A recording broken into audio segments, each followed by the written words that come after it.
Hello, and welcome to this week's The Story of a Poor Boy. Say this week's, this month's, maybe this half of the year's, whenever we can be asked doing the next one, really, I guess. I'm Mikey. I'm Matt. And we haven't been here since Huddersfield away, when Liverpool won 1-0. Liverpool played 4 times since then.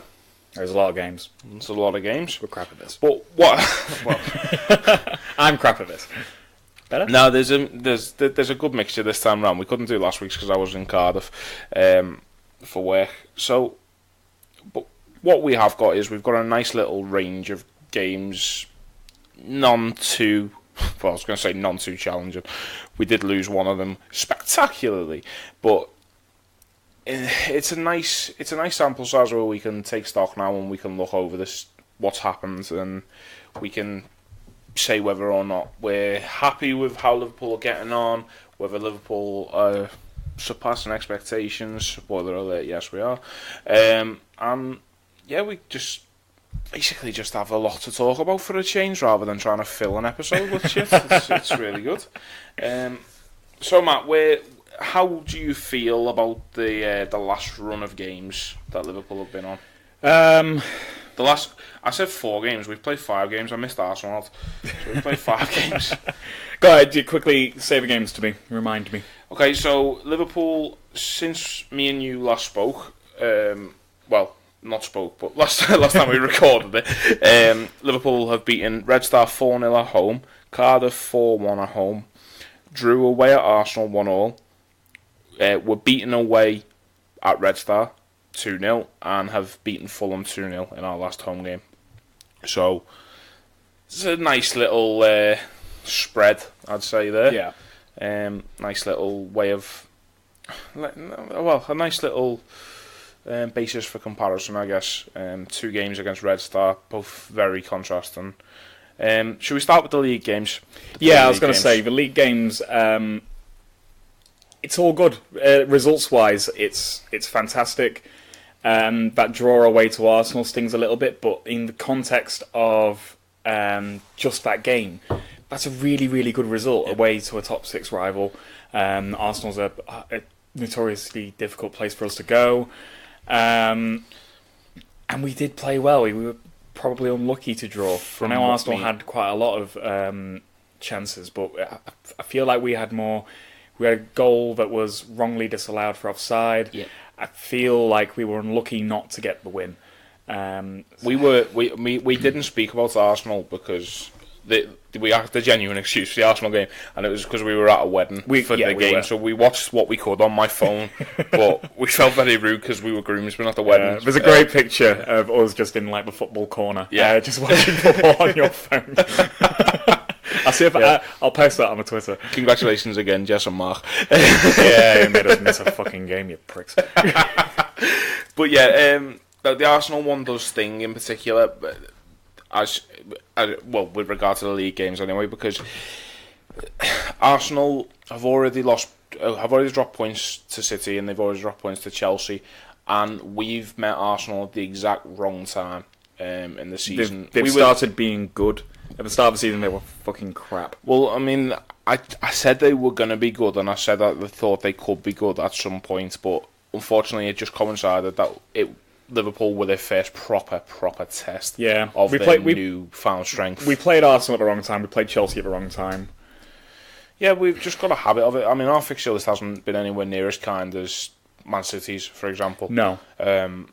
Their difficult games have been really spread out, and there's never going to be a time where they've got like that period of 7 games where everyone was like, Liverpool season is going to be over by the end of them kind of thing. It wasn't, but here we are. I mean, it is disappointing, and there's no hiding from it, especially when we are winning with 10 minutes to go, and Liverpool do concede what is a very good goal from Lacazette in that, but I thought we were more disciplined than conceding goals like that, I guess. Yeah. I know we've only conceded 5 goals this season, and it sounds daft saying that, but it just, I don't know, it just kind of, when it happened, it was just like, fuck's sake. Like, that is exactly the kind of thing that happens to Liverpool. Do you know what I mean? Defend so well, and then a goal like that comes where it's a world-class finisher who's just found his mojo again this season. It put a dampener on things a little bit as well, because we just come off the back of the Cardiff game and the first Red Star game where we scored 4 against both. Yeah. And we were like, right, this is it. We've clicked. This is it. We can go away to Arsenal. We can beat them. We can really put our foot down on this. Mm-hmm. And they just brought us down to earth a little bit.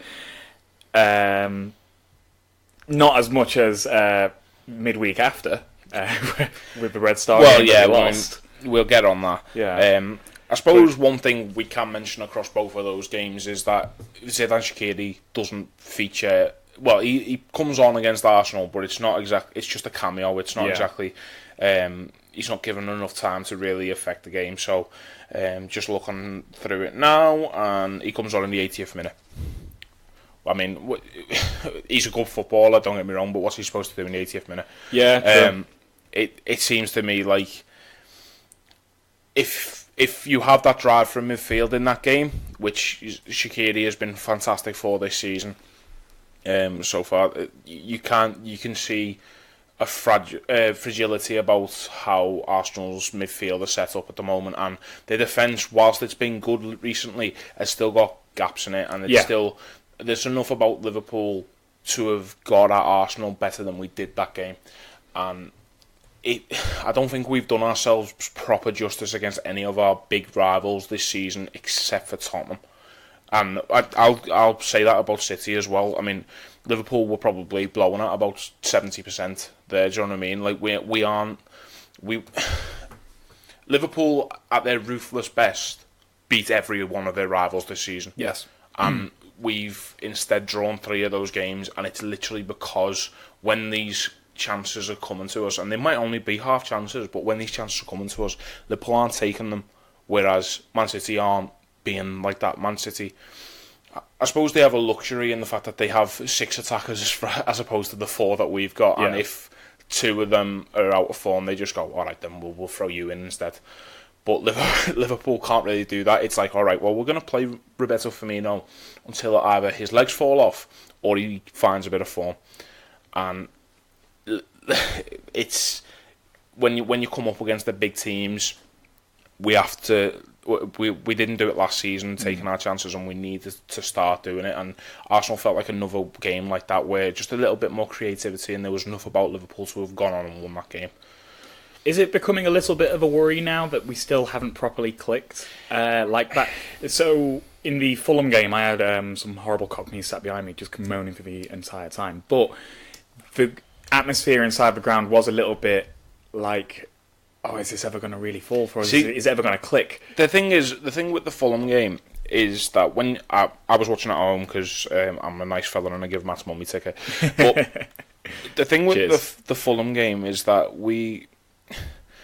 I always felt like Liverpool had another 3 goals in them at any time in that game. Liverpool could have switched it on and won 5-0. Yeah. But Fulham were defending that well. It would have just exerted energy that was just not needed. And Liverpool were comfortable, do you know what I mean?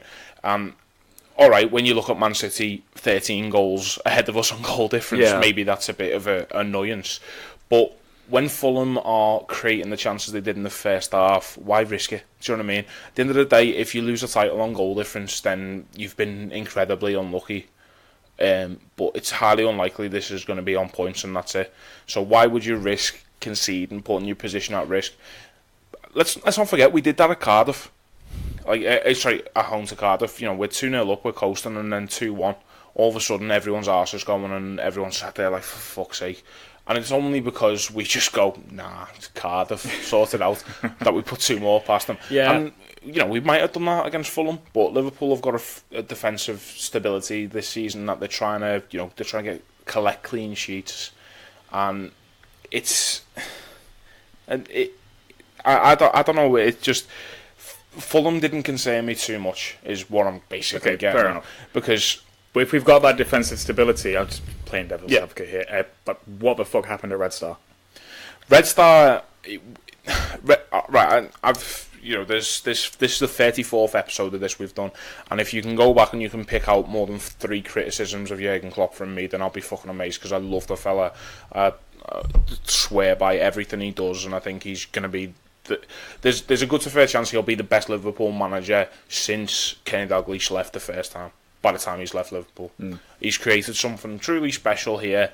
That if it wasn't for the fact that Man City are probably the best squad ever seen in the Premier League, that Liverpool we'd win the title. Yeah, we're on like course for a 93-point season or something. Yeah, exactly. Something absolutely stupid. There's a good to fair chance Liverpool finish on the highest points total ever to not win the Premier League this season. I don't want that. I don't want that. I mean, I don't want to be unbeaten and not win the league either. If it gets to the last game and we're not going to win the league, I want us to lose it.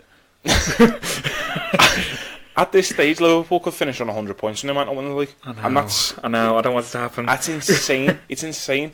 Liverpool could be called Centurions next season and not win the league. And that's the level Man City are playing at. And we are literally just sat there looking up at them going, maybe this week you'll slip. Maybe. But, I mean, time will tell. The coming back to it, I was under them. The second half against Sevilla wasn't great.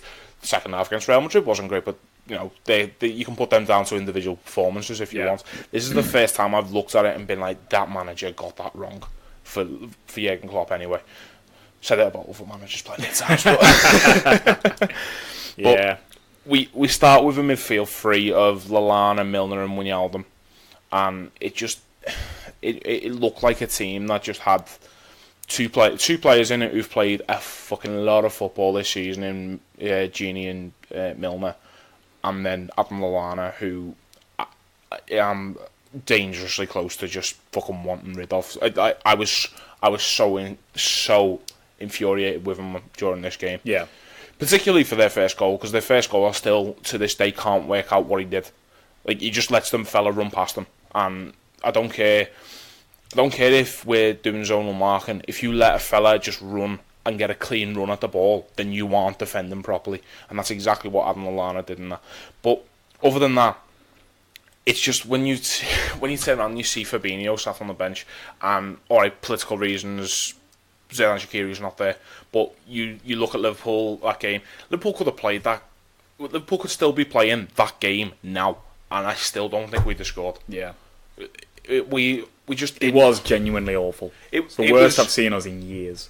I would say, I would say years probably. Yeah, someone said West Brom in the FA Cup was earlier this year. I was pissed, but at least we scored. At least we looked like we could score. Whereas I reckon it's probably the worst display since we played Wolves in the FA Cup. I was there as well a couple of years ago. Yeah. That was the game I went. Yeah, Joe Gomez has done us a little. I've got a scar on my hand from that game because I was right at the wall in my cup, and I nominated myself in charge of banging my wall along to the songs. And I wore my watch that day, and the little dial just dug into my hand, and now I've got a scar there. And I learned never take your watch to the match because you'll either cut yourself or you'll lose it, and some dickhead will steal it. Yeah, me. Yeah. But yeah, Red Star is just it's a blip, and it was bad. And I think if you ask Jurgen Klopp now, he'd go back and he'd do it completely differently. Yeah, and also football's about pivotal moments and about turning points. And Daniel Sturridge scoring early on in that game from 4 yards out turns that game on its head. Yeah, and Liverpool win that game comfortably from that point on. But Liverpool, we know what happens. Sturridge blazes it over, and Liverpool just see their arse. And I'm not too concerned about things like that, games like that, because we as Liverpool fans know how an atmosphere can affect a European game. I mean, we've already seen it this season with Paris Saint-Germain. And let's not forget, if we win one of our last 2 games, we still go through this group. True. So it's not the end of the world. We have set it up to be a difficult end to this Champions League. Oh yeah, and the fact is, there's this weight now going on to the Napoli game. Yeah. Assuming we don't beat PSG, I mean, Liverpool are fully capable of doing that. Liverpool are fully capable of losing to Red Star and then going and putting in a fucking blinding performance away in Paris. It really sounds like us, doesn't it? It really does. But, I mean, it adds added weight to PSG when we have the derby the weekend after, which is obviously dead annoying. It adds added weight to Napoli when we have United the game after that.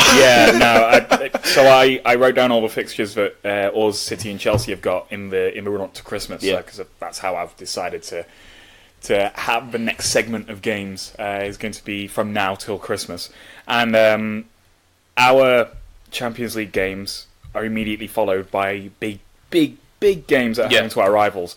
City and Chelsea don't have anything like that. It's a little bit ridiculous. What I would say is, whilst the big games to our against our rivals are two local rivals, main local rivals, they're home. They're home games. True, they are home. And I'd rather be playing at Anfield against Everton than after PSG. Then going to Goodison Park. Oh, true. When they're all up for it for 30 seconds and then go quiet.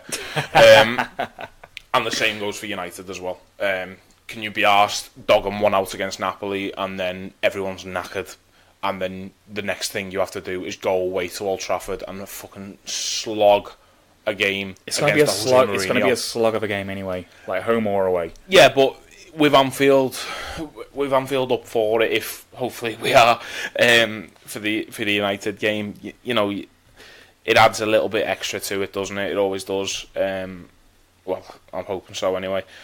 But I mean, I completely understand what you're saying, but it could have been worse. Jose Mourinho was already fuming because of the way the fixture list fell about our games. Do you know what I mean? That every Champions League game is followed by a home league game for Liverpool. Yeah, true. Like the fact that it is at home is a big win. It's just the difficulty of the games. Oh yeah, again, quite close to each other. Yeah, I mean, and even then, I'm saying this: we play Napoli Tuesday night at Anfield, and then it's the Sunday 4:00 kickoff against United. Yeah, do you know what I mean? So everyone's going to be up for. Everyone's going to be up for it. Yeah, I'm going to be up for it because it's my birthday weekend. Yeah. But I think Watford away my birthday weekend is fucking shite. I think Liverpool can, going back to the run of games that we've just had before we move on to the next section. Yeah. I think Liverpool can be happy with how the 6 games have gone, in terms of Liverpool aren't out of anything yet, except for the League Cup, obviously. Yeah, there's no unmitigated disaster. There's no draw against Red Star and then a loss. Do you know what I mean? Yeah. This isn't like Liverpool have completely thrown the Champions League chances down the toilet. PSG have still got to go to Red Star. They're not going to find it easy. Napoli didn't find it easy there, and it might just be one of those grounds. Like, Shakhtar for years didn't get beaten at home in Europe because they were just that good there, whereas they'd go away to teams like Chelsea and just get swatted. It strikes me as one of those. It might be something like that. Liverpool aren't particularly used to playing against that kind of physicality anymore because teams in the Premier League don't seem to be willing to take that risk anymore. Yeah. If it makes sense, like it's everything seems to be a bit more quicker than it used to be in the Premier League. Don't know if I'm chatting out my arse then, but you know what I mean. There's no, I know what you mean. There's no team now where you look at it and it's like, yeah, all right, they're gonna just twat it up to Jonathan Walters. Do you know what I mean? Yeah. I expected Fulham to be like that, and even then Mitrovic hardly got a fucking sniff. It was all through Schürrle and Sessegnon, who looks a fucking talent, by the way. But yeah, my God. But you look at the run of games. We're 2 points clear of Chelsea. Yep. After the run of games, which we got our 10 points from 12 that I predicted a few episodes ago. You got the league games spot on. Chelsea got 8 points from 12, as I predicted as well. City, unfortunately, maxed out. Yeah, they're perfect. I did predict a loss against either Spurs or United, and they were both fucking crap. Yeah. But, it's one of them. I should never put my faith in Jose Mourinho. Or Mauricio Pochettino, apparently. Yeah. I mean, that Spurs game was a fucking joke, to be honest. I still can't believe the state of the pitch and all that kind of stuff. You can blame anything on it, really, can't you? But what it boils down to is Spurs are fucking shite, and so are United. You can't really rely on them. I'm going to put my full weight behind West Ham beating them this weekend. And West Ham are perfectly poised to go and twat City. Well, I say twat City. Grind out a 1-0 victory against City. And we're all sat there like, that's it. That's it. And the West Ham fans are sat there like, here we go. Our season starts now. And then the next 2 games are, I think, are Newcastle and Cardiff, which are dead losable. And West Ham will lose them. Lose those 2 games. And it'll automatically be like, yeah, but do you remember when we beat City? And they've already done it against United this season. True. Do you know what I mean? Like, all right, United's a different kettle of fish completely, but you know they struggled straight after it. It's just one of them, isn't it? Well, it'd be nice anyway if those results come for West Ham. The problem is you're looking at City's games and you are just hoping that they just find one that they just can't fucking crack. Yeah. Do you know what I mean? Well, there's. Should we move on to the fixtures, to the run of games? Yeah, I'm just looking through their games that they've just had. I know we covered them recently, but 5 of the 7 were at home. Yeah. And the ones that were away, Shakhtar. Alright, as I said before, but Shakhtar are difficult to beat, but clearing off a City. And then Tottenham, which was played on a fucking. May as well have been played on a beach. The pitch was just a joke. But. Yeah, I mean. It's really frustrating looking at that. But there's no. What I mean is, like, there's no chance looking at City that.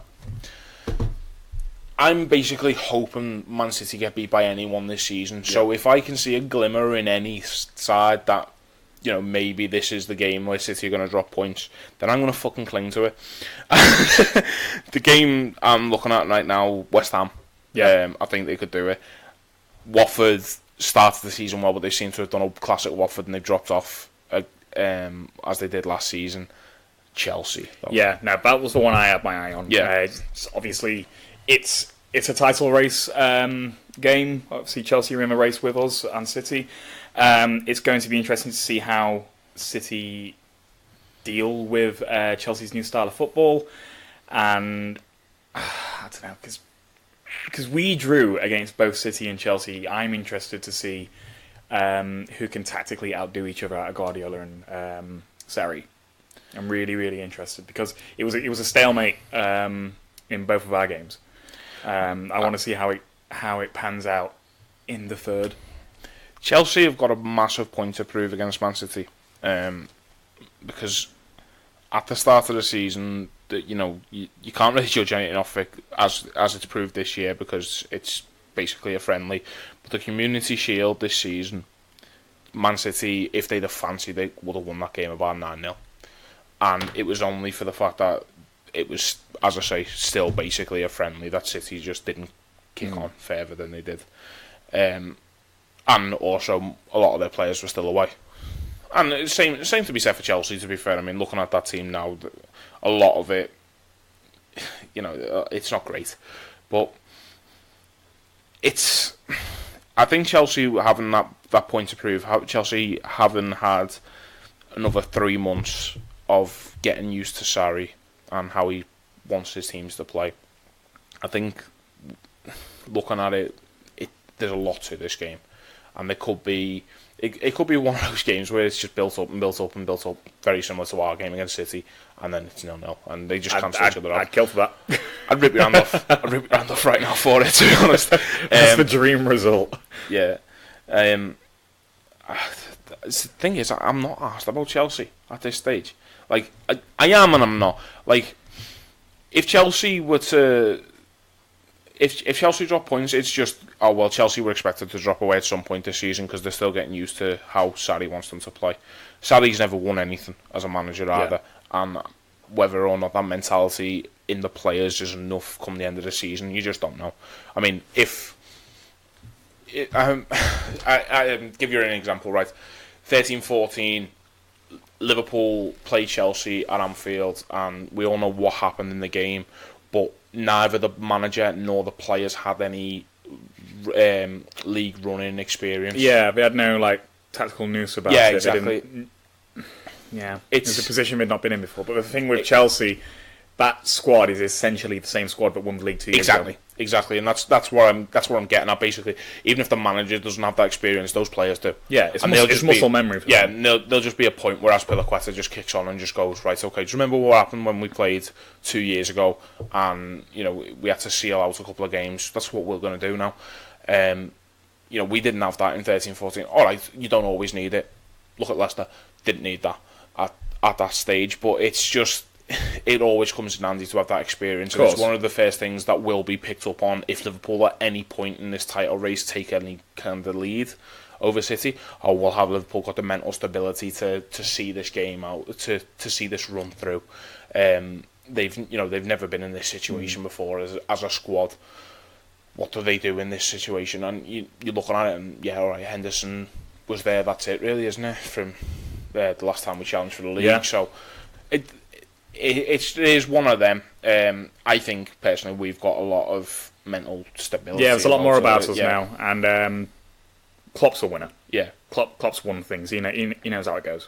But it is just interesting, like the whole point I came around to saying that is because I don't think Chelsea are gonna see it through. I think there's gonna be a point where something catches up with them, and it will either be the World Cup catching up with Eden Hazard, which it already looks like it's doing right now because he looks fucking knackered after a flying start to the season where obviously he scored against Liverpool because he always fucking does. Was it 3 times he scored twice at Anfield? Yeah, maybe. I can't even remember now. I know he scored in both games. Yeah, alright, we'll go with that. He scored twice in 2 games then, why not? But yeah, like the different pressing style that they're trying to play and stuff like that as well, I think it's just going to catch up at some point. They needed the full pre-season under Sarri to get used to it, and I don't think they will have that as the season kicks on. City and Liverpool, 2 completely different. They ran completely differently. Then they've been training completely differently. Yeah. Well, hopefully you're right, and Chelsea do fall away. And the next couple of months when we do these, it will be just talking about Liverpool and City's fixtures, rather than Chelsea's as well. Hopefully. Chelsea have a not easy run of fixtures coming up. Their first one back after the international break is Spurs away on, I don't know, what is probably a shit pitch still.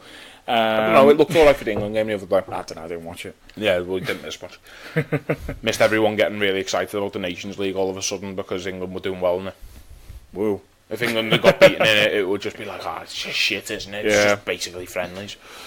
But we've got Wolves away coming up as well, and obviously City at home. So have we, though. Yeah, true. Wolves away. I'm not saying Chelsea's is more difficult. I think of these runs of fixtures, we've got the most difficult, which always seems to it always seems to feel that way. I'd rather have United at home and Everton at home than play Spurs away and City away. No, City's at home. Oh, is City at Stamford Bridge? Yeah. Oh, right, okay. Still probably rather have maybe, but we've also got PSG away and Napoli at home, and they've got some pub teams from wherever. If Liverpool put in 100% against PSG, we're through. True. Do you know what I mean? Yeah, but we've been saying it. If Liverpool play at 100% against City, against Chelsea, against Red Star, not 100%. Then if Liverpool put in a professional performance to the standards that they've set this season, okay, yeah, the professional defensive performance whilst taking the occasional opportunity. If Liverpool do that, Liverpool will. Okay, Liverpool are more than good enough to do something in that group against PSG. But yeah, I mean, it's whether or not this run affects Chelsea the way I think it might do, and what will be very interesting as well is how they cope with the Europa League games as well that they've got. Yeah, because fixture congestion is really coming up, isn't it? We've got this run of a lot of European games in midweek, and then as soon as we get past Christmas, it's just non-stop league football, isn't it? Have you got the Chelsea Europa League games, Dan? Yes. So after Spurs, it's PAOK at home, Fulham at home, Wolves away, City at home, then VD away, Brighton away, Bournemouth at home in the League Cup, and then Leicester at home. That's their run up to Christmas. I was expecting you to say at least 2 teams I'd have heard of them when in the Europa League games. I told you pub teams. Yeah, I mean, were they both at home, did you say? Or sorry? No, VD's away. VD away. Where's VD? Where's VD? I'm not going to Google VD. I was dying for you to do it. So he's got to do it. He's got to do it. I'm not going to spell it for him. No. Fucking hell. No, that is a difficult run. That is a difficult run of games. Yeah, I said it's not an easy one. Yeah, I think you're right there. I'd probably say that's about moderate difficulty. It's not exactly the top 6 from last season, is it? Well, top 5 from last season. But it's interesting. You aren't interested in this, but for those who are, the betting odds at the moment for the title. Man City are favourites. I'm doing these in decimals. Sorry for you Philistines who use fractional odds. Man City 1.25 to win the league. For those of you who don't gamble, I guess, a tenner on wins £12.50. Thanks, Mikey. Liverpool are 5 after that. So Liverpool, 50 quid back for a tenner, and then Chelsea are 21. Wow. After that, so it's quite clear who the bookies fancy to finish second. Of course, yeah. You can judge the table. Well, you can judge how they think the table's going to pan out just by the odds. So, City top, Liverpool second, Chelsea third, Tottenham fourth, Arsenal fifth, and Man United sixth. Which is probably how a lot of people would have it on paper at this point in time. That's probably how they've got there, to be fair. Obviously, we would rather swap Liverpool and City round. But true. There's also a market for who wins the league without Man City, and Liverpool are 1.44. Good. So it just goes to show that we are. Does that get a trophy? Can we have that trophy? That's called second place. Oh. No. As either Shankly or Paisley said, I can't remember which one. If you are first, you are first. If you are second, you are nothing. Except for in next year's Champions League. I had an Everton fan send that quote to me once, and it was just fucking brilliant because he was like, if you don't win the Champions League final, this was back when we were in the Champions League final. It's like, if you don't win the Champions League final, are you still happy with this season? I'm like, yeah, it's been a good season. It's been a really good season. I've had some really good times in the crowd. I've seen some fantastic football. And then he just sends this quote to me, and I'm like, he's had you there. No. To be fair, I got him back, so I was like, it's dead nice that you've got that quote saved on your computer. I love that. Yeah. Fucking hell. I mean, where did the bookies have them finishing? I think 7th. Right, they're patented 7th spot. Yeah, they can have that. Go on, they can have the finish 7th trophy this season, but they are not having the score the penalty at Anfield trophy again this year. I'm not having it. Hey, won't be next year because we're getting VAR. Well, fucking too late. I can't wait for that.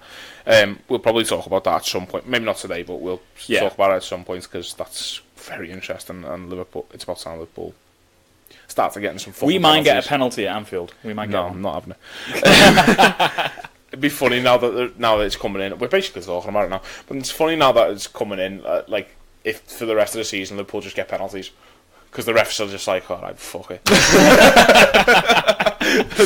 refs are like, you know what? We should probably start doing our jobs properly. I don't think we'd ever do that. No, too right. I mean, standard of refereeing's a joke. You only have to watch the Everton Chelsea game from the other day to see how fucking bad that was. Can we have a little chat about that? Because loads of people were saying Everton were brilliant and Chelsea were unlucky. Chelsea were lucky not to lose.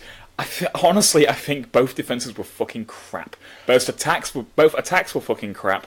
The midfield, everyone in the midfield played pretty damn good. But no one could defend. Absolutely no one. I think if you put that Everton team against the Chelsea that we played, when we had that fantastic game against Chelsea and we draw 1-1, they lose. Yeah, and they would have lost that game and they would have been absolutely thrashed as well. Yeah, the game was really entertaining, but I just got really, really frustrated with it as I was reading Twitter afterwards because everyone was saying it was such an amazing performance by Everton. It is down to their standards though, and that's the thing. If your standards are 7th and you expect Chelsea to have any type of title race this season, be involved in any type of title race this season, then you have to turn around and give plaudits to a team I suppose. who can hold. I thought they were really, really, really lucky not to lose. Lucky in the fact that Morata is fucking shite, and lucky in the fact that no one could capitalise on their awful defending. But Yerry Mina is terrible. I thought that as well. They all loved him, but I thought he was awful. He looks like the type of player who's going to get sent off for a wild lunge in the derby, and he'll probably kiss the badge. Yeah. It was great. It was great that they got the draw though. Like, I am dead happy. That was the part of that weekend that went well. To be fair, because we were United and Everton fans for 4 or 5 hours, weren't we? So. But yeah, I couldn't even really bring myself to be a United fan, I don't care. Do you know what? I saw that on Twitter. Like, I saw so many people just being like, I can never want United to win, so a draw would do me nice here. I'm like, no, fuck off. I want City. I wanted them to win. I want City to drop as many points as physically possible. But I felt dirty. That's what I mean. Like, you have to put it to the side, and you have to think of the bigger picture. Like, all right, United, good. Exactly. Imagine United with a team who took points off City. That meant we won the league. Yeah, you could give that. You could feed that to United for the rest of time, and you'd just be like, "Yeah, but you won us the league." And they still couldn't fucking do it because they're shite. Yeah. But God, that game was terrible. It was. Back to Chelsea Everton though.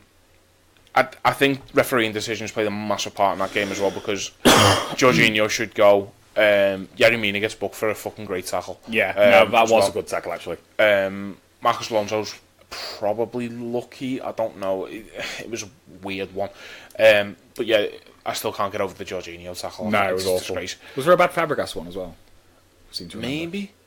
I can't even remember. It was a while ago now, but wasn't it? But well, it was only last week. Fucking hell. But, no, it's one of those. I guess. I'm just made up that they drop points, as you've said yourself. That's all you can hope for at this stage in the season, that your rivals just start dropping off. We just need someone to do it to City, and I'm hoping against hope that it's Chelsea that do it. I think the biggest testament to how good Man City are this season is that Kevin De Bruyne has been injured for about 3/4 of this season, and no one noticed. Yeah. Until he came back from injury, I forgot he existed.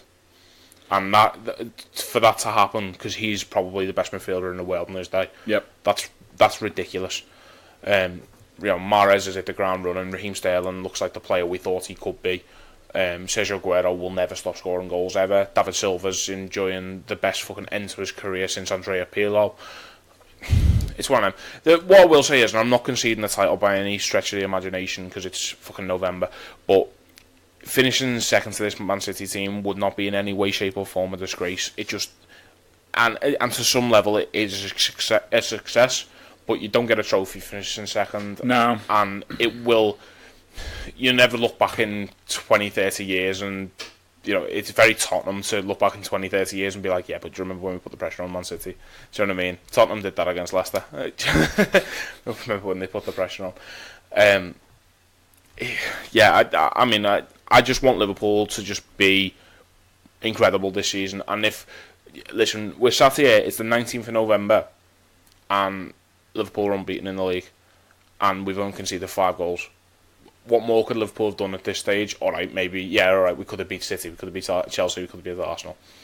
They're tough asks. They're tough asks, exactly. Yeah. Any other given season, Liverpool top of the Premier League. Yeah, and no, this is a fantastic start to the season. And we should enjoy it more. Like we're all so worried about trying to catch City and hoping against hope that City drop some points that we're forgetting to actually enjoy the football that's in front of us and enjoy the games and the fact that we're unbeaten. In all fairness, though, it has been hard to enjoy some of the games. It has. They have been shite. Yeah, true.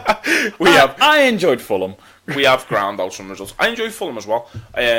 We created a lot against Fulham, and there's a chance to see how good Xherdan Shaqiri's been again. Yeah, he needs to start in our midfield every week. He does. There's a tweet that I sent back in May of I'd have to Xherdan Shaqiri, if Stoke go down because he's a decent option off the bench. It's more than that. He's a fucking good footballer, and we were made up when we signed him. There's probably audio evidence of that somewhere. It depends if we took a week off that week or not. But yeah, I was happy when we signed Shaqiri. I'm even fucking happier now that he's seemingly slotted into the Oxlade-Chamberlain role exactly how.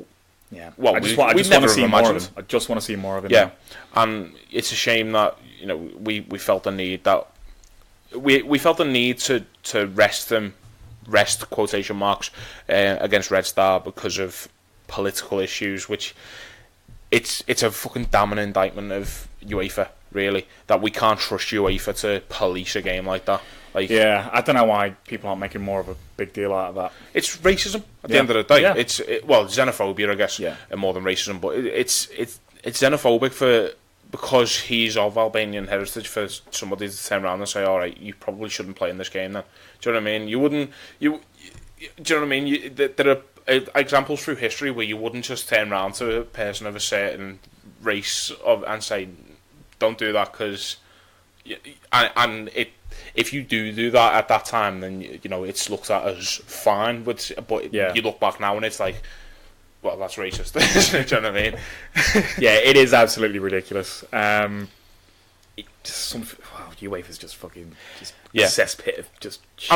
And I completely understand why Liverpool took the decision that they did, because you don't need more fuel to the fire. Yeah, for and a game like the that. players and the fans' safety is paramount. Yeah, but it's the fact that we have to take action rather than like UEFA do their fucking jobs. Well, that's it. And UEFA will keep dishing out fines, bigger fines for betting scandals and stuff like that, or sponsorship problems, than they will for racism issues and xenophobia issues. Then what are you going to do? UEFA need to start doing their job, as you've just said.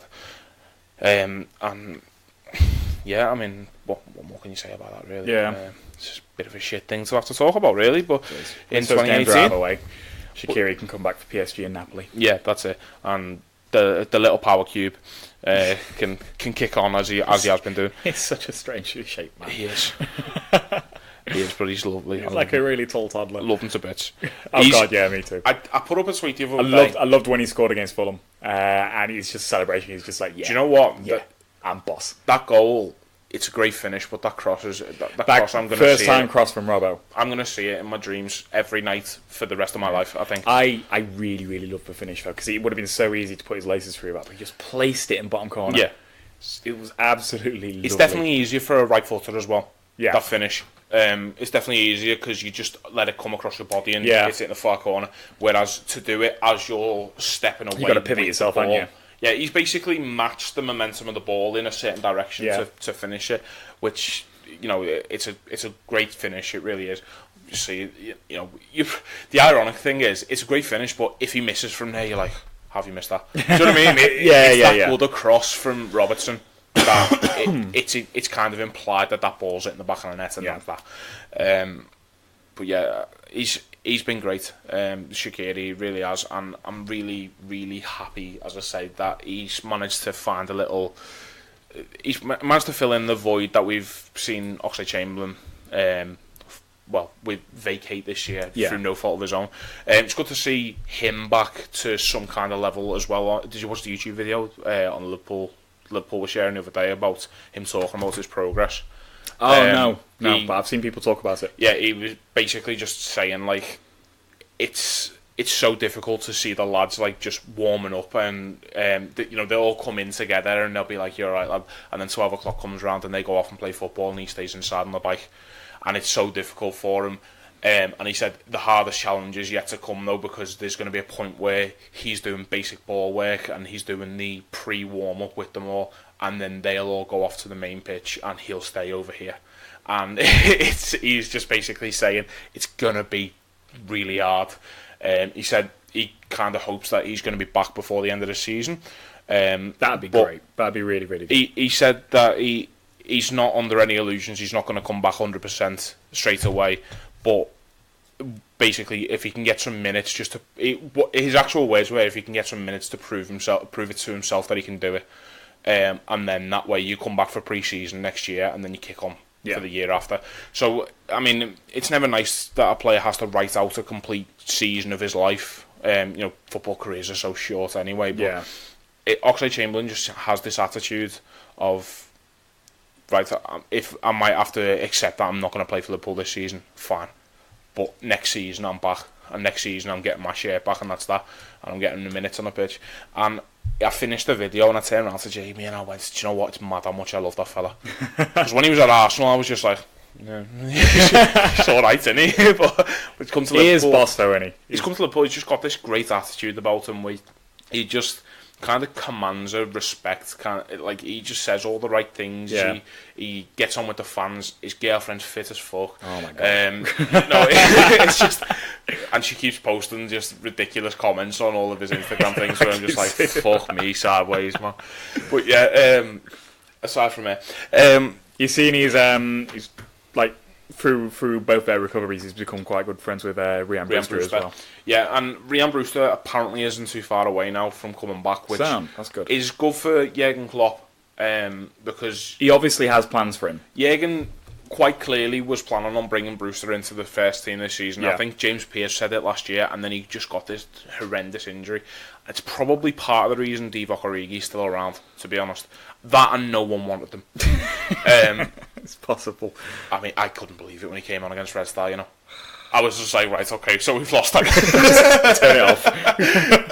I feel bad for Origi because, like, there was a point a couple of years ago when he was a fucking good footballer, and but for Funes Mori breaking his ankle, which I still don't really.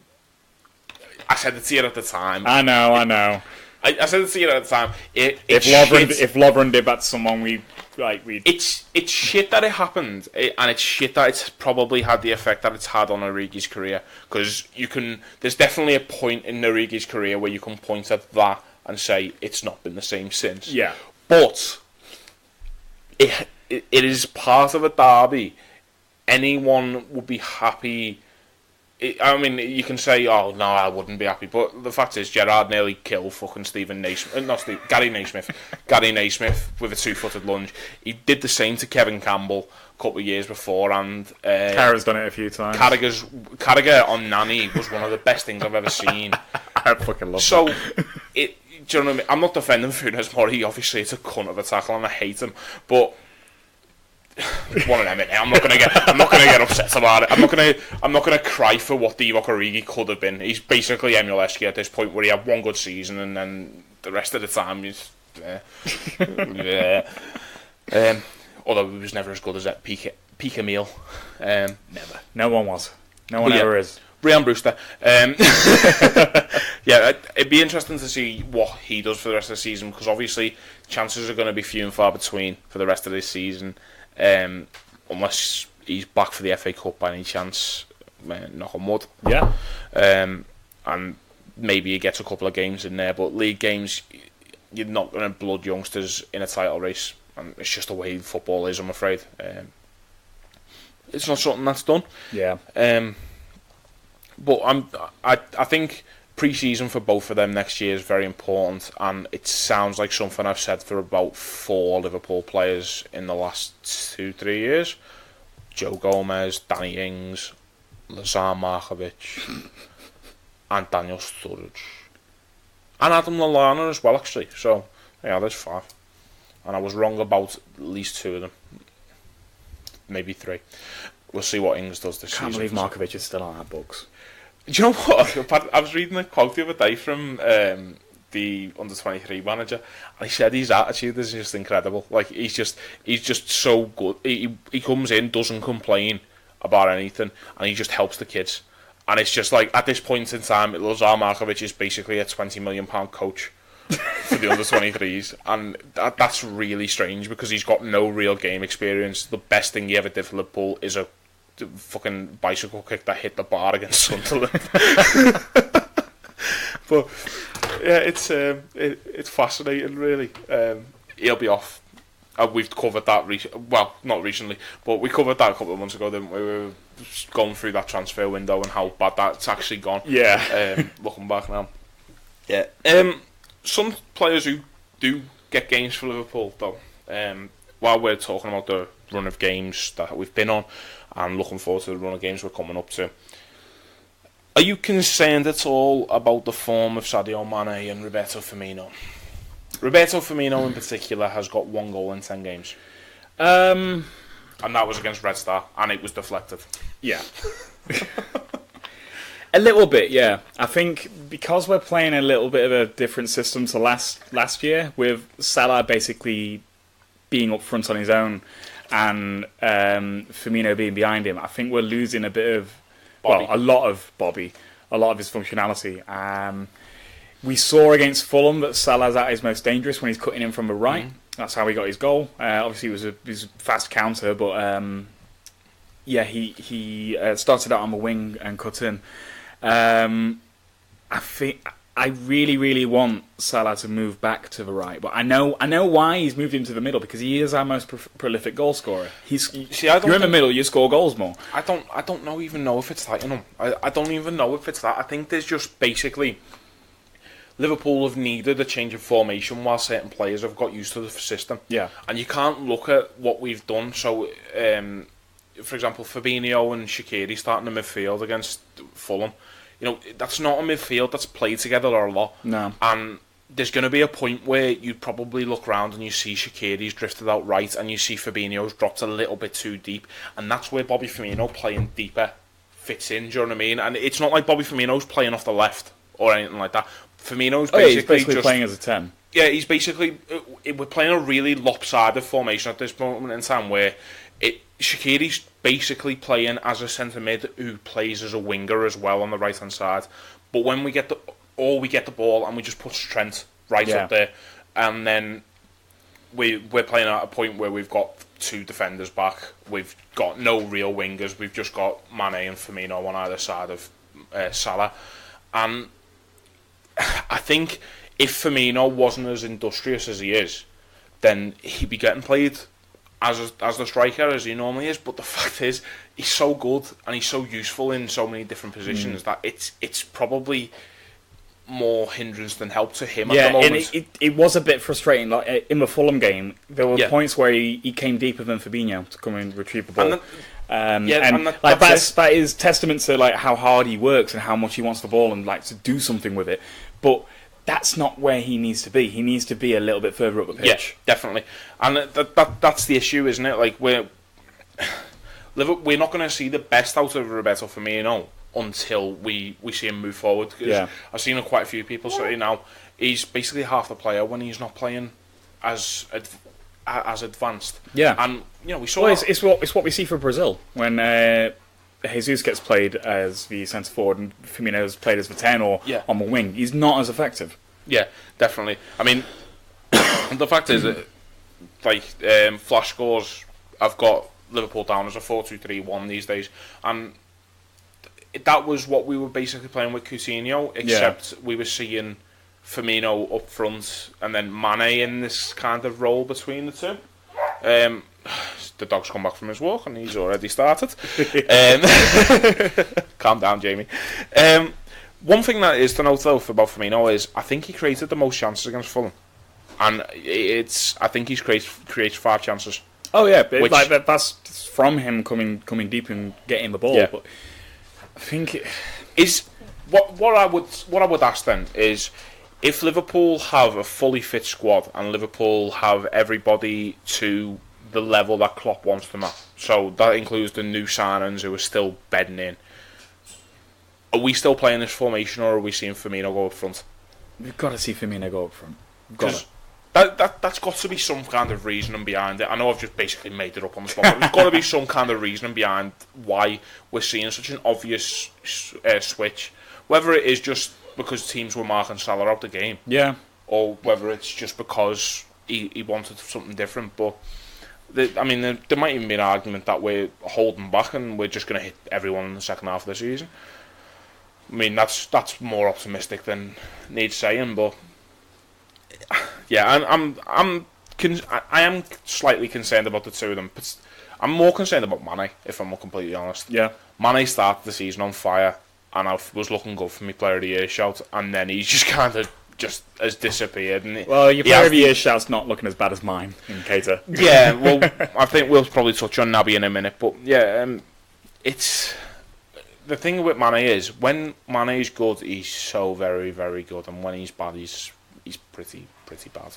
Yeah, and I said it a few episodes ago that at his best he looks like John Barnes, and at his worst, he looks like Ryan Babel.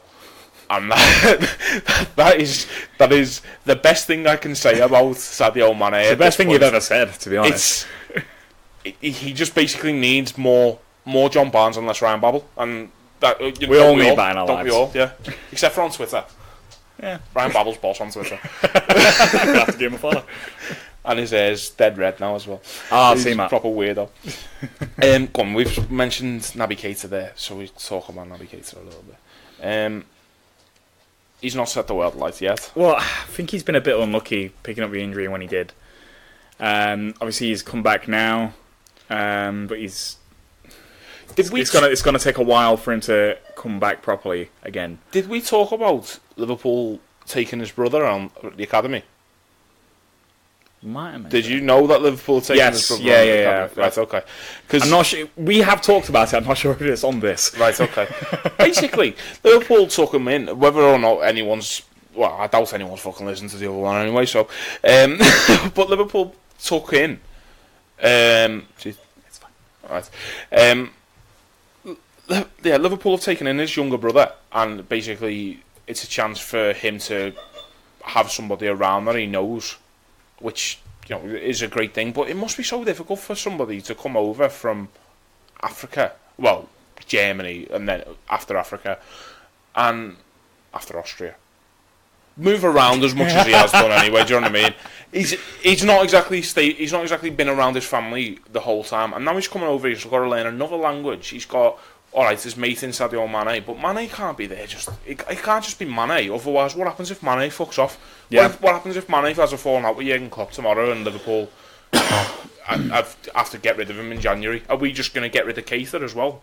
Liverpool can't be allowed to. Well, players can't be allowed to rely on that tighter social group. I think. Do you know what I mean? Where it's just two players. That's why we keep Alberto Moreno around. Yeah, exactly. Maybe he needs to spend a bit more time with that fucking moron. No, he can't, because he's going to Barcelona in the summer, apparently. Oh, God, yeah, he is, isn't he? Yeah. And then Adam Lewis is going to come through, apparently. Yeah, I'm quietly concerned with Keita, because I can't remember a game this season where I thought you're really good at football. I've seen flashes where I thought you're good at football, but I've not yet seen a game where I've been but you're the best midfielder on this pitch. I think with Keita, and I think with Fabinho as well. I've seen games this season where he's been the best midfielder on the pitch. Definitely. But it's that same thing with last season with Andy Robbo and with Oxlade-Chamberlain. It's still too early in the season to say, I'm a bit concerned about this player, or if it was a mistake buying him, we haven't actually improved the midfield or whatever. Because, they are new players in this new system. I know Keita was supposed to be further along than Fabinho was, because he played in a similar style over at Belgrade. What? Leipzig. Fucking hell. Not We're Belgrade. bad at this. But still, it's going to take time. Robbo was used to the Premier League, but it still took him until January, February to come through properly. Oxlade-Chamberlain was very much a Wenger player when we got him, and it took a while to turn him into a Klopp player. I think we've just got to be a bit patient. I think it's difficult with patient. The patient side of it is a bit difficult when you've seen players hit the ground as well as some of ours have recently. And I'm looking at Van Dijk, and I'm looking at Alisson, and I'm looking at Salah, and I'm just like, all of these players just. Why can't you be boss right now? Exactly. Yeah. They didn't hit the ground running. They hit the ground fucking sprinting. And Van Dijk, there's a strong case for Virgil van Dijk's the best defender I've ever seen play for Liverpool, and Jamie Carragher is my hero, and Alisson might be the best keeper I've ever seen play for Liverpool.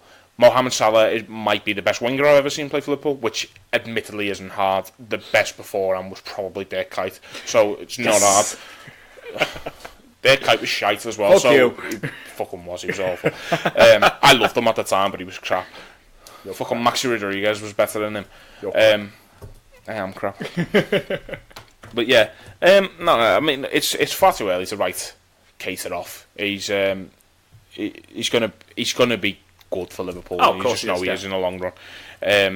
And there are probably more pressing concerns in the team than a player hasn't quite hit the ground running yet. For example, Trent Alexander-Arnold just being a bit weird this season and not quite looking. He's not been good for a number of weeks now. Yeah, exactly. I mean, he was good for England the other day when he scores. He scores a good goal.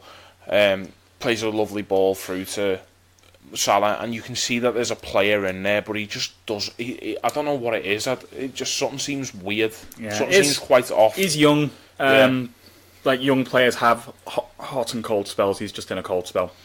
I'm not overly concerned because we know he's a good player. We saw last season he was fucking fantastic. It's just interesting that Nathaniel Clyne's back this season and we're not seeing Nathaniel Clyne come back in. We're just seeing him persevere with Trent, and if it's not Trent, then it's going to be Joe Gomez, because at this stage in the season he would rather Dejan Lovren have match minutes than Nathaniel Clyne. I agree. I agree to be fair. I fucking can't stand Nathaniel Clyne. But yeah. It's Nathaniel Clyne brought this reputation of 7 out of 10 every week player. 7 out of 10 when your best is Trent's 7 out of 10 would be Clyne 10 out of 10. And if Trent has a bad game, then you're still looking at it and you'd be like, well, yeah, that's what Clyne does that. And Clyne offers nothing going forward, and he's basically Glenn Johnson at this point, and I couldn't stand him either. I mean, it should be said, at one point I did love Nathaniel Clyne, and then my mate said on Twitter, just watch him for a game and just tell me what he did. And I was like, oh god, he's bad, isn't he? But yeah, I'm trying. Well, we've covered up to Christmas and all that. One thing I've got written down here, and Jamie won't fucking leave me alone until we actually mention it, I guess, is the Sturridge betting scandal. So we touched on betting earlier, funnily enough. I didn't name the bookie because we are not sponsored. So, but yeah, there's come to light that whilst he was at West Brom, Daniel Sturridge was a naughty boy and he placed a few bets on football. Now, where do you stand on betting in professional football, Matthew? I don't like betting in general. This is why I thought this was a pointless conversation. Right, come here. Okay, have the mic. Hi, Jamie. Hi. My point was, Daniel Sturridge didn't put the bet on.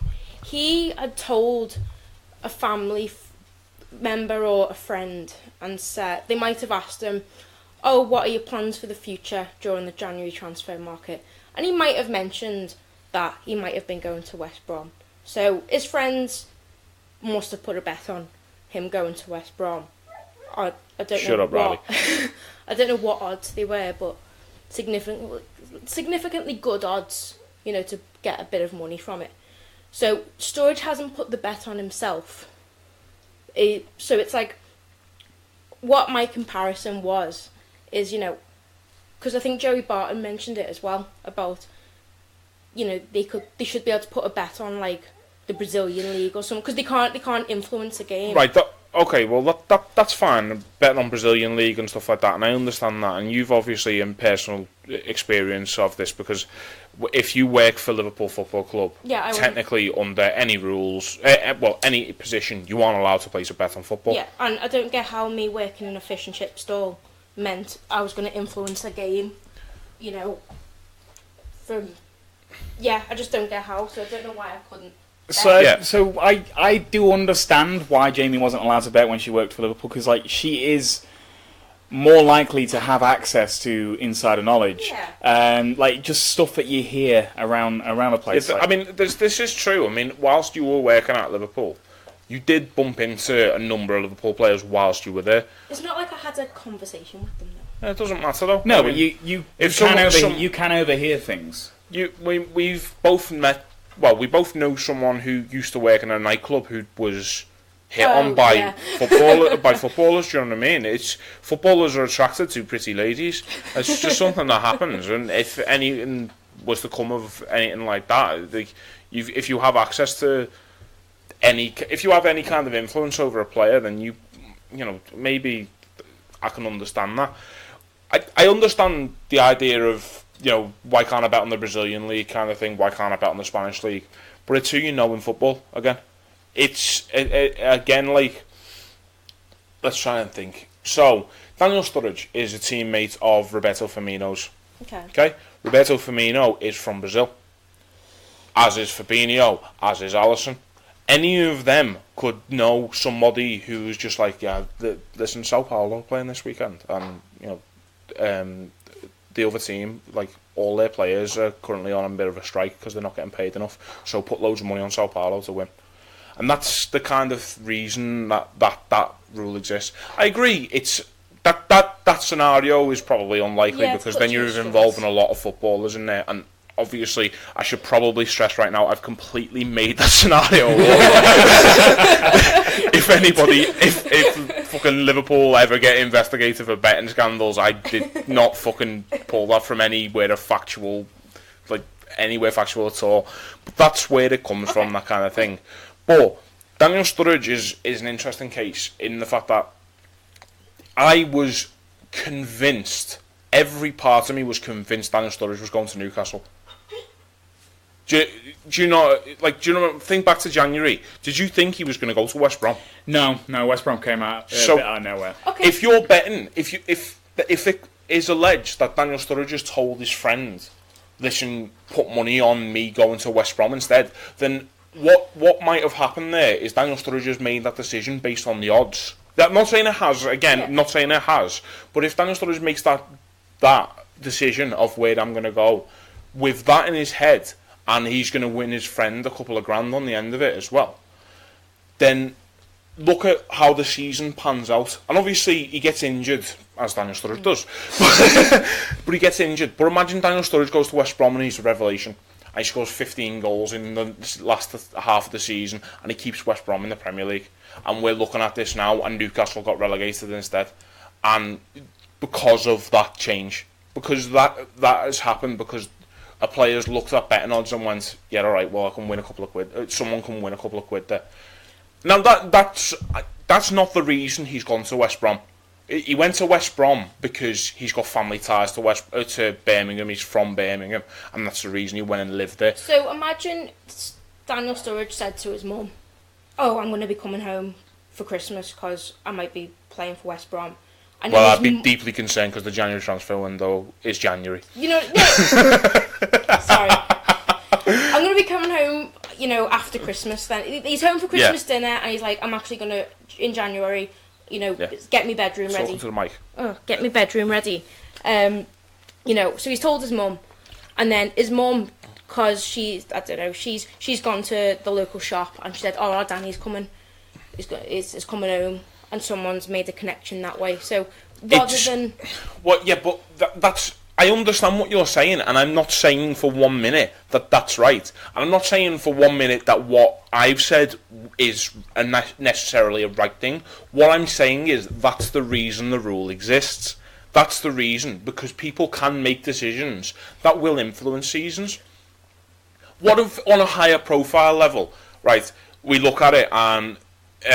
Liverpool putting bets on Liverpool to win the Champions League last season, and Liverpool, for example, could have signed Alisson in January, but then an insider turns around and says Liverpool aren't signing a keeper, so put loads of money on Liverpool to not win the Champions League. Do you know what I mean? What little things like that? I know, but I just... And then you'd have won a fucking fortune come June, because... But then, say Sturridge does get banned for the length that Joey Barton did. He's not going to get banned for that long. Yeah, but you think of that Sutton United keeper, right? Yeah. Someone told him, yeah, lad, there's a bet for you to eat a pie live on telly. Now, he's damned if he does and he's damned if he doesn't, because either way he's influencing the betting market by not doing it or doing it. Yeah, and that's his. If his friend was the one who told him, that's his friend's fault. But there was a good to fair chance it wasn't his friend. There was a good to fair chance it was the Sun Bets who told him to put that on. Probably. So that was who had that market. So that's a completely different situation, because the Sun probably told them to do it. They're corrupt enough to do things like that, and I don't care about that one. I'll fucking say that. Liverpool have never done anything wrong ever, but the Sun can fuck off. But I'm such a Liverpool fan. But I understand what you mean again. But you have to look at it from corruption exists in football. Yeah, Corruption I know that. exists to a good level in football. You have to look at Italian football where Juve got relegated to Serie B because is it Serie? I don't know. We call it Serie A, don't we? I think it's Serie B. I don't know how you say, but in Calcio. yeah, all right, yeah. So they get relegated. Serie A 2. Yes, Serie A, the second one. Juve got relegated to there because of match fixing allegations. Do you know what I mean? They had 2 titles taken off of them because of match fixing allegations. This thing happens in football. Yeah, so and betting's the main core of it, and he won't get banned for as long as Joey Barton did because he hasn't placed the bets. The idea is that Joey Barton plays the bets because he's a prick, and he doesn't follow the rules. Daniel Sturridge might have not knowingly done something like this. Do you know what I mean? He may well have just said to his mate, "Oh, listen, mate, I'm going to be home. I'm going to be home for a little bit. So can you send me post here?" And his postman went, "Oh, why are you going there?" "Oh, I'm going to West Brom. Don't say anything, no." Do you know what I mean? And then his postman's gone home and went, "Right, Sky Bet, sweet." Do you not think then? I betting know. companies need to get rid of the I know for a markets? fact, right, and this is a live scoop, hot take. Okay, Inside I have been information. told previously that a certain footballer was moving to a certain club by by the person's family member. I've been told that information, and lo and behold, it happened And why aren't we living rich right because now? it didn't exist on a betting market. So that's Because what it was a low profile sign and it wasn't. Oh. I'm not talking about like, oh, I was told Luis Suarez was moving to Barcelona. I was told. I'm not saying any names because it's not fair. Yeah. But it happens, and you can get certain players in trouble. I'll tell you later. It's insider trading at the end of the day. You've got to be like, if you have insider knowledge about something that can be bet on, you've got to be incredibly careful what you say to people. Yeah. People get done in the stock market all Yeah, the time for it, don't they? Yeah, exactly. Like, just look at that It's Always Sunny episode. Yeah, exactly. That's one I keep going back to. Exactly. Look at that kind of thing. That's why these rules exist, and I can't believe I've advocated the rules because I think they are incredibly tight, and I do agree to some point that it's very unlikely Joey Barton's got any ties to Brazilian league football. But at the same time, you have to look at it from every angle, and if there is a way of corruption happening, let's not forget. I mean, The corrupt will find it. the corrupt will find it. And let's not forget, it's not necessarily going to be Joey Barton. Riley's jumped on the mic. It's not necessarily going to be Joey Barton who's profiting from that as well. Don't forget, like, if he's got ties and he knows somebody who has been like, "Listen, Joey, put that bet on for us," or something like that. Do you know what I mean? Like, there's direct implications. So should the betting markets change? Because I think I read that on Sky Sports or something where What do you mean? where they said it was something to do with the team corruption, and obviously that happened, as you said, with Juve, or the most corruption in sport happens in individual sports like snooker, tennis. Yeah, I know. Look at, you won't know him, but John Higgins I know in snooker. Yeah, I know. Yeah. All right. Sorry, Okay. I didn't know you like snooker. We used to watch it in Milan. Yeah. So They're engaged, folks. I think not knowing somebody like snooker is all Never right watched at this snooker point in together. time. he should have known since I've Snooker, beat him playing snooker and Fuck pool. off. So in the individual, because as you said, there's a chance that people can be got at because of so surely the individual markets should be removed because What do you mean the individual markets? things like them examples of players going to certain clubs or Yeah, players but doing this, players doing that, because you can get to a player it's too easily. lucrative for people who are making these decisions. It's too lucrative for Sky Bet to ever Yeah, I know, pull it's that market. Sky Bet earn a fortune out that market, Yeah. and they're not going to just pull it just because Daniel Sturridge has let something slip. It's one of those things. Like the John Higgins, where does it end there? Because betting on John Higgins to win is the same as betting on Liverpool to win. Do you know what I mean? It just is. No, but it's easier. For That's you an to get individual one. betting market, though, isn't it? John yeah. Higgins to win a game of snooker is an individual betting market in the same way Liverpool to win a game of football is. No, but what I'm saying is someone who has the wad of cash can go to just John Higgins and say, "Yeah, just don't pot that black at the end." Whereas it's very difficult to get to the squad that the whole match day squad, and getting everyone to lose. Yeah, That's what I'm. I know what you mean, but at the end of the day, it happens, I doubt there's going to be. I doubt there's ever been a. Well, I know that there will have been actually, but there's never been a case probably where we're looking at betting being the reason a player's moved to a different team. Yeah. It's that was a massive exaggeration on my part when I said that about Sturridge before, but it's just something that could happen, and that's what these rules are in there to protect to prevent them from happening. But like bungs happen in football. They just do. Do you know what I mean? People taking bribes so that they'll change their careers. It happens. Look at the Carlos Tevez and Javier Mascherano situation where they end up playing for West Ham. How the fuck does that happen? They're two of the best players in the world at the time. It happens. People take bribes here, there and everywhere. Not that Carlos Tevez or Javier Mascherano ever took a bribe. I am just putting it in for conjecture. Okay, fine. We've done well there. About 15 minutes of airtime. Well done, you. Oh, thank you. Yeah, I think we did well there as well. It was a good conversation. I thoroughly enjoyed that. I enjoyed it, yeah. Okay. Next, Manchester City and financial fair play. Fucking take all the titles off them. Ban them forever.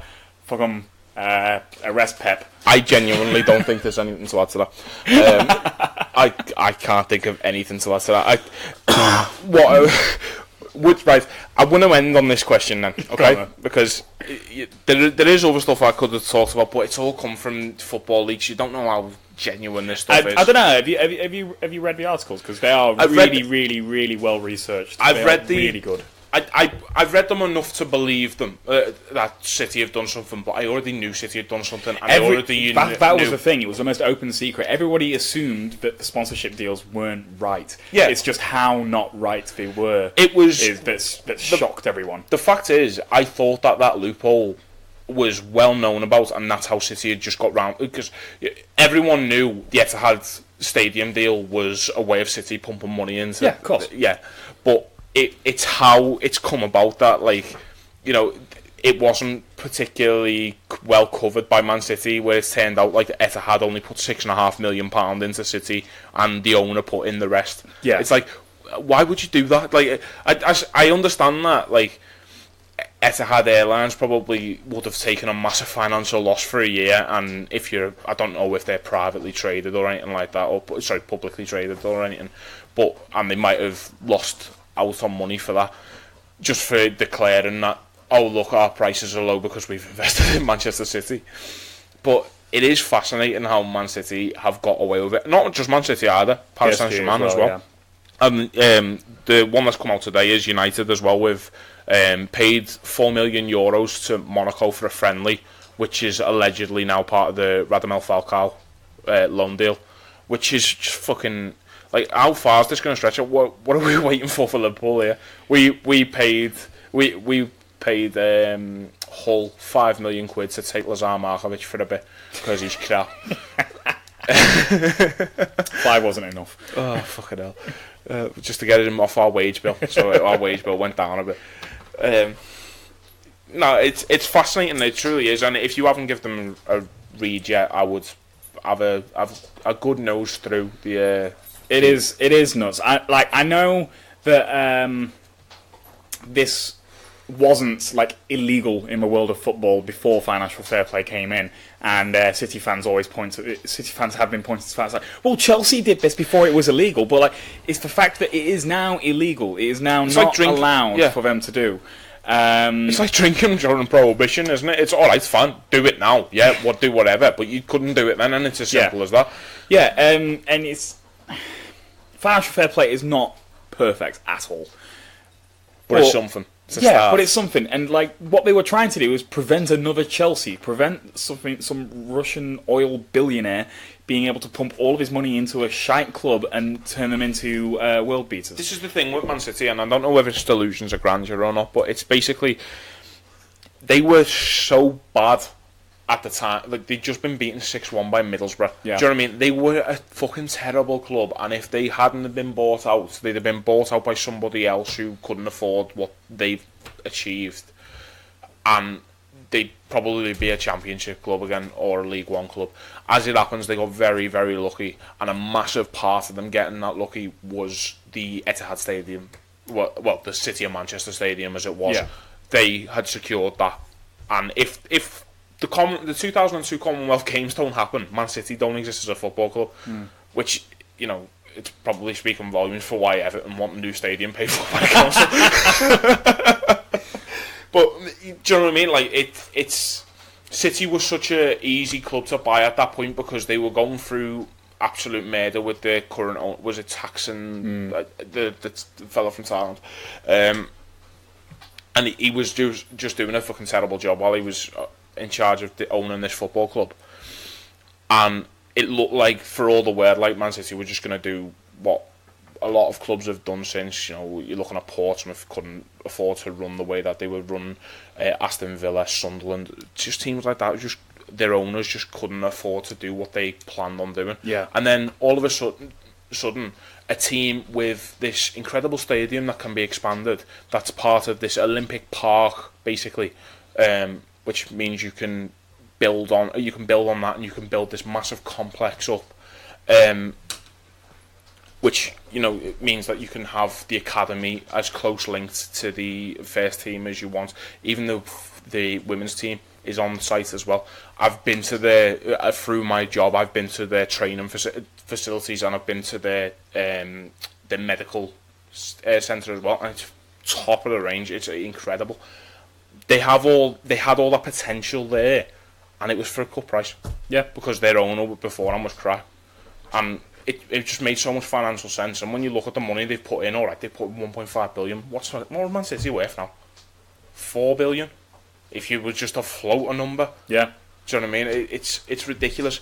And all right, they've got there through illegal means, as UEFA best I'd fucking find out very quickly. But the question I wanted to ask you is, 13-14 is one of the seasons that Man City are getting investigated for. Okay, would you take the title?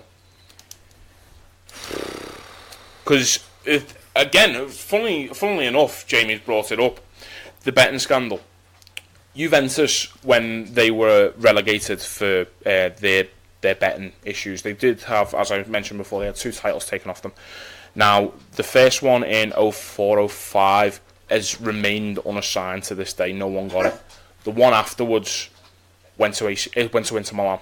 So Inter Milan have that on their official record. So that sets a precedent that it's happened before.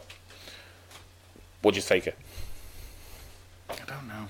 It's weird, isn't it? It is weird. Like, the thing is, with the 13-14 season, we basically had the title-winning season, just with no title at the end of it. We had all the emotions and everything. It means, literally, the thing that we've always said about we can just pretend the City after... The season after City didn't happen, and we won the title at City, and we can just have that. We could just have that.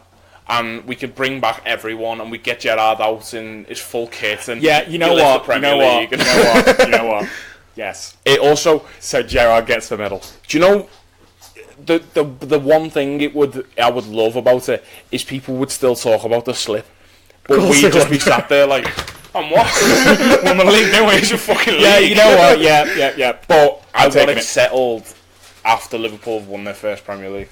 True. So I would want Liverpool to receive it after the end of this season, when Liverpool obviously win the league. Sure. This season. That has been a thoroughly fucking enjoyable episode to talk about everything that's happened. I had Trent's been a naughty boy written down as well, but I don't really want to talk about that now. Jesus Christ. No, can we not? No, we can't. Because I'll just piss myself and start quoting it. No, it's fucking hilarious though. If you haven't looked it up on Twitter, unlucky because it's been deleted. You're sucking a dick. It's a banana. Oh, you sucking dick. Oh, fucking hell. The video since of the fella answering his phone. Oh my god. Is your wife pregnant? Trent just turning around, looks at the camera, kind of thing. We need to stop this right now. Yeah, it's getting into dangerous territory. I love you, Trent. I promise. Thank you very much for listening. I hope you've enjoyed that as much as I have to talk about it. We are still on all the usual platforms. I forgot what half them are. We haven't done this in ages. Sorry. Podbean, iTunes, Spotify. These things, YouTube, Twitter, Facebook. Yeah, all these things. I do at some point want to do YouTube videos. We will do it at some point. I just need to get around to getting paid and getting a webcam sorted of decent quality. I'm not using Kinect. Stop pointing at it. And yeah, it's that was really fun. That was great. Yeah. Please share if you agree. If you don't agree, well, go fuck yourself. Up the Reds, we're back this weekend against Watford. Yes. Hopefully, next time we talk to you, that will probably be... Where are we now? May. Liverpool have won the title. All right. Cheers, guys. Thank you very much.